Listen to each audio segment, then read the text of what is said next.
സുനിൽ, ധർമ്മേന്ദ്ര പ്രധാൻ രാജിവെച്ചോ? കേന്ദ്ര വിദ്യാഭ്യാസ മന്ത്രി ധർമ്മേന്ദ്ര പ്രധാൻ രാജിവെച്ചിരിക്കുന്നു എന്നുള്ളതാണ്. അതായത് CJP-യുമായുള്ള ചർച്ചയ്ക്ക് തൊട്ട് മുൻപ് കേന്ദ്ര വിദ്യാഭ്യാസ മന്ത്രി രാജിവെച്ചിരിക്കുന്നു. ഈ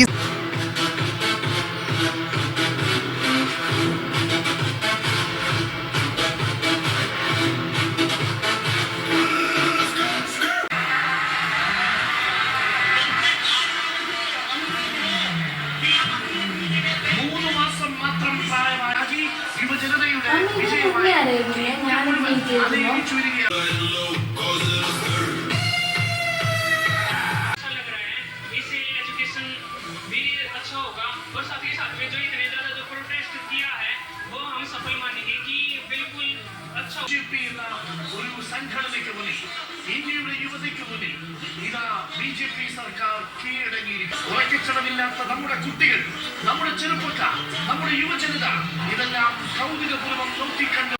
നോക്കൂ, നമ്മുടെ ഇന്ത്യൻ ജനാധിപത്യത്തിന് മുന്നിൽ ആദ്യമായി 56 ഇഞ്ച് നെഞ്ചളവ് ആദ്യമായി പരാജയം സമ്മതിച്ചിരിക്കുന്നു എന്നുള്ളതാണ് ഇന്നത്തെ ഈ നിമിഷത്തിൻ്റെ പ്രത്യേകത. സത്യത്തിൽ ഒരു ഉച്ചമയക്കത്തിലായിരുന്നു കേട്ടോ. പൊടുന്നനെ ഒരു TV-യിൽ വലിയ ആരവം കേട്ടിട്ടാണ് എഴുന്നേൽക്കുന്നത്. അപ്പം കണ്ട വാർത്തയുണ്ടല്ലോ, അതാണ് ഈ പറയുന്ന സംഭവം. 56 ഇഞ്ച് ആദ്യമായി പരാജയപ്പെട്ടിരിക്കുന്നു എന്നുള്ളത്.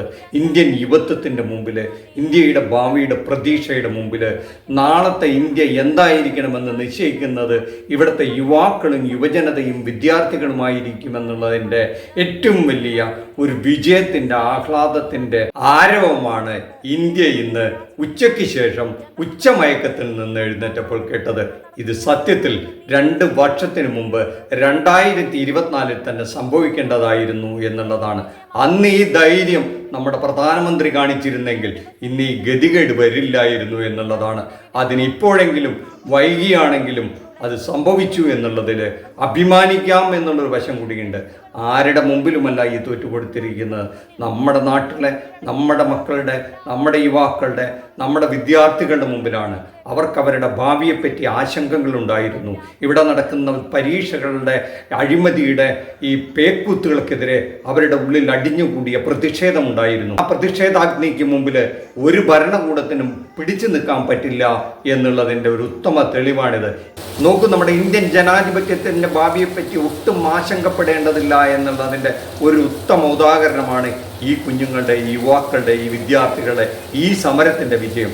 എങ്ങനെയാണ് ഒരു സമരത്തെ വിജയത്തിലേക്ക് എത്തിക്കുക എന്ന് ഈ കുഞ്ഞുങ്ങൾ നമ്മുടെ ഇന്ത്യൻ രാഷ്ട്രീയത്തെ, ഇന്ത്യൻ ജനതയെ പഠിപ്പിച്ചു എന്നുള്ളതാണ്.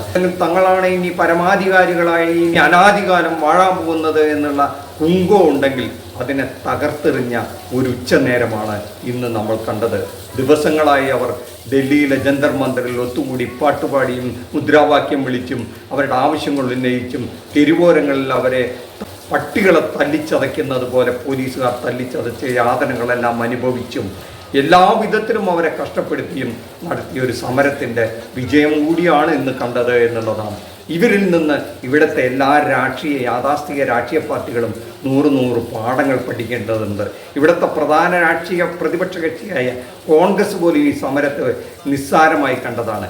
ഒരു ഘട്ടം കഴിഞ്ഞപ്പോഴാണ് തങ്ങളുടെ സ്ഥാനമെങ്ങാനും ഇവർ തട്ടിക്കൊണ്ടുപോകുമോ എന്ന് ഭയന്നാണ് അവർ പോലും ഇതിനെ മറ്റൊരു രൂപത്തിലാണെങ്കിൽ ഇവരുടെ കൂടെ അല്ലെങ്കിലും ഈ സമരത്തിന് അവരും പിന്തുണ പ്രഖ്യാപിച്ചത്. ഈ കുഞ്ഞുങ്ങൾ അവർ നാളെ രാഷ്ട്രീയ കക്ഷിയാകുമെന്നൊന്നും അറിയില്ല. തങ്ങളുടെ ജീവിതത്തെയും ഭാവിയെയും വെച്ച് പന്താടുന്നതും അത് വെച്ച് ചൂതാട്ടം കളിക്കുന്നതും കണ്ട് മനം നൊന്താണ് ഈ നമ്മുടെ യുവാക്കളും വിദ്യാർത്ഥികളും ഈ ഒരു നിവൃത്തിയുമില്ലാതെ ഗതികെട്ടി ഈ സമരരംഗത്തേക്ക് വന്നത്. ഇത് മറ്റേതെങ്കിലും ഒരു രാഷ്ട്രീയ പാർട്ടി ഏറ്റെടുത്തിരുന്നെങ്കിൽ ഒരുപക്ഷെ അവർ രംഗത്ത് വരില്ലായിരുന്നു. പക്ഷെ അവർക്കൊന്നും ഇതിനകത്ത് താല്പര്യമുണ്ടായിരുന്നില്ല. അവർക്കും എങ്ങനെയെങ്കിലും ഭരണത്തിലെത്തുക എന്ന് മാത്രമായിരുന്നു. അതുകൊണ്ട് തന്നെയാണ് ഈ കുഞ്ഞുങ്ങൾ സംഘടിച്ചതും അവർ സ്വയം ഈ സമരത്തിന് ഇറങ്ങി പുറപ്പെട്ടതും. ഇവിടുത്തെ മറ്റു പാർട്ടികളൊന്നും ഇത് ഏറ്റെടുക്കുന്നില്ല എന്ന് അവർക്ക് തോന്നിയ ഘട്ടത്തിലാണ് അവർ സ്വയം ഒരു കൊടിയുടെ നിറവുമില്ലാതെ, ഒരു പാർട്ടിയുടെ തണലുമില്ലാതെ അവർ സ്വയം സംഘടിച്ച് അങ്ങ് ഡൽഹിക്ക് യാത്ര ചെയ്ത് അവിടെ ചെന്ന് സംഘടിച്ച് ഈ സമരം ചെയ്തതും ഈ തല്ലുകൊണ്ടതും ഈ ഭരണകൂടത്തിനോട് ഏറ്റുമുട്ടിയതും അവസാനം 56 ഇഞ്ച് നെഞ്ചളവുണ്ടെന്ന് അഹങ്കരിക്കുന്ന ഈ ഭരണകൂടത്തിന് ഈ കുഞ്ഞുങ്ങളുടെ മുന്നിൽ അടിയറവ് പറയേണ്ടി വന്നതും ഈ ധർമ്മേന്ദ്ര പ്രധാൻ എന്ന വിദ്യാഭ്യാസ മന്ത്രി രാജിവെച്ചൊഴിയേണ്ടി വന്നതും ഇവരുടെ ആവശ്യങ്ങൾ ഒന്നൊന്നായി സർക്കാരിന് അംഗീകരിച്ചു കൊടുക്കേണ്ടി വന്നു. ഒരർത്ഥത്തിൽ സർക്കാർ തോറ്റു എന്ന് കണക്കാക്കേണ്ടതില്ല. തങ്ങളുടെ കുഞ്ഞുങ്ങളുടെ, തങ്ങളുടെ യുവതയുടെ മുമ്പിൽ, തങ്ങളുടെ മക്കളുടെ മുമ്പിൽ അവരുടെ ആവശ്യങ്ങൾ നിറവേറ്റി കൊടുത്തു എന്ന് കരുതിയാൽ മതി. അതിലൊട്ടും കുറ്റബോധം തോന്നേണ്ട കാര്യമില്ല. ഇത് ഭരിക്കുന്ന രാഷ്ട്രീയ കക്ഷിക്കും കൂടെ ഒരു പാഠമാണ്. എങ്ങനെയാണ് ചോദ്യം ചോദിക്കുന്നവരോടും അവകാശം ചോദിക്കുന്നവരോടും എങ്ങനെ പ്രതികരിക്കണം എന്നുള്ളത് അവർക്കിതൊരു പാഠമായി നൽകുന്നുണ്ട്. എല്ലാ അവകാശങ്ങളും ചോദ്യങ്ങളും ചോദിക്കുന്നവര് നിങ്ങളെല്ലാം ദേശദ്രോഹികളാണ്, രാജ്യദ്രോഹികളാണ് എന്ന് മുദ്ര കുത്തുന്ന സ്ഥിരം പ്രയോഗം ഇനി ഇവിടെ ചെലവാകില്ല എന്നുള്ളൊരു തിരിച്ചറിവ് കൂടി ആ കക്ഷിയും അല്ലെങ്കിൽ ഭരിക്കുന്ന ഭരണാധികാരികളും മനസ്സിലാക്കാനും കൂടുള്ള അവർക്കൊരു ഓപ്പർച്യൂണിറ്റി കൂടി ഇത് നൽകുന്നു എന്നുള്ളത് കൂടെ ഇതിൻ്റെ ഒരു പ്രത്യേകതയാണ്. നമ്മൾ നേരത്തെ പറഞ്ഞതുപോലെ ഇത് ഏതെങ്കിലും സംഘടിത രാഷ്ട്രീയ കക്ഷി സംഘടിപ്പിച്ചൊരു സമരമേ ആയിരുന്നില്ല. ഇന്ത്യയുടെ നാനാഭാഗത്തു നിന്ന് കുഞ്ഞുങ്ങൾ ഒഴുകിയെത്തിയതാണ്, സ്വയം സംഘടിച്ചു വന്നതാണ്. അവരുടെ ഭാവി വലിയ വിനാശത്തിലേക്ക് പോകുന്നു എന്ന ഒരു തോന്നലിൽ നിന്ന്, ഒരു വികാരത്തിൽ നിന്ന്, ആദിയിൽ നിന്ന് അവർ സ്വയം സംഘടിക്കുകയായിരുന്നു. അതിൽ ഈ കേന്ദ്ര ഗവൺമെന്റിനെ കാലാകാലങ്ങളായി സപ്പോർട്ട് ചെയ്യുകയും ദേശീയതയ്ക്ക് വേണ്ടി വാദിക്കുകയും വീറോടെ വാദിക്കുകയും ചെയ്തിരുന്ന അവർ ഒരുപക്ഷെ തങ്ങളുടെ ഭാവി തന്നെ ഇരുളടഞ്ഞതായിരിക്കുമെന്ന് ഭയന്നുകൊണ്ടാണ് അവർ ഈ കുഞ്ഞുങ്ങളോടൊപ്പം ചേർന്നത്.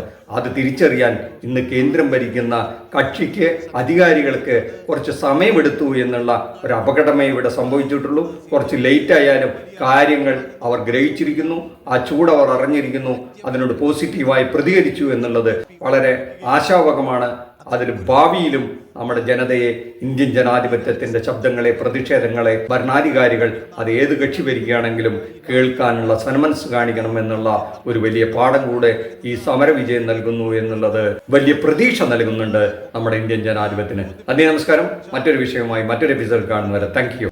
ജയ് ഹിന്ദ്.